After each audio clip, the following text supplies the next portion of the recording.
Ayun na nga mga ka-e-bike, naka-promo pa rin yung ating RK113A. So yung ating RK113A, so meron na siyang signal light, front and rear.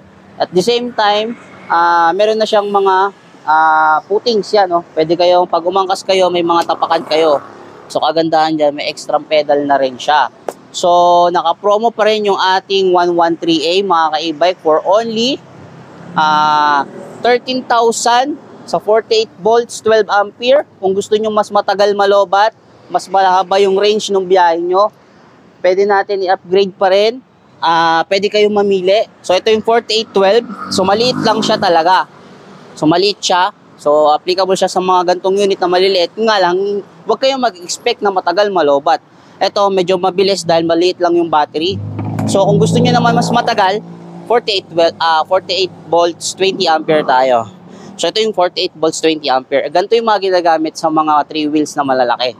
So kung ito yung gagamitin nyo rito sa single, mas magaan, mas matagal malobat. So for only 13,000 sa 48 volts 12 ampere na battery na i-install. So kung gusto nyo naman ng 48 volts 20 ampere, for only 15,500 mga ka-e-bike with warranty and lifetime service. May assurance kayo. Once na nasira yung e-bike nyo, maayos at maayos. So ano pang hinihintay nyo? Sugod na sa Red Kingdom Electric Bike. Naka-promo pa rin yung ating mga 2 wheels. Let's go mga ka-e-bike.